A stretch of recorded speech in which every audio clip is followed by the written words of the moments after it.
22 গজের ভেতর কখন কি হয় বলা বড়ই দায়। কখনো প্রায় জিতে যাওয়া ম্যাচে অবিশ্বাস্য বিপর্যয় হার, কখনো আবার হারতে থাকা ম্যাচে অবিশ্বাস্যভাবে ঘুরে দাঁড়িয়ে জয়। এই যদি হয় আনপ্রেডিক্টেবিলিটির সংজ্ঞা, তাহলে ক্রিকেটের সবচেয়ে ধারাবাহিক আনপ্রেডিক্টেবল পাকিস্তান ক্রিকেট দল। নামের সঙ্গে জুড়ে যাওয়া এই তকমার সার্থকতা দলটি পূরণ করে আসছে বছরের পর বছর।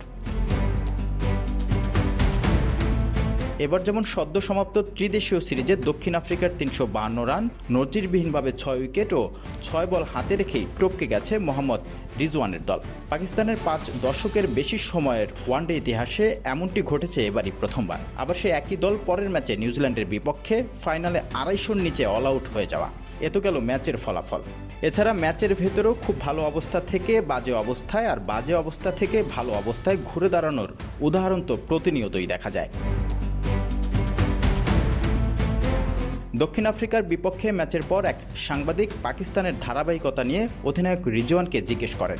বিশেষ করে বেশিরভাগ ম্যাচেই পাকিস্তান দলের জয় বা হারের দোলাচলে দুলতে দুলতে তারপর একদিকে হেলে যাওয়া, একতরফাভাবে জিততে না পারার বিষয়ে দৃষ্টি আকর্ষণ করেন ওই সাংবাদিক। জবাব দিতে গিয়ে পাকিস্তান অধিনায়ক যা বলেছেন, যদি আমাদের ক্রিকেটের দিকে তাকান, সেটা অস্ট্রেলিয়ার বিপক্ষে হোক, জিম্বাবুয়ের বিপক্ষে হোক, কিংবা আজকের ম্যাচেই হোক, সবসময় একটা অধারাবাহিকতা ছিল।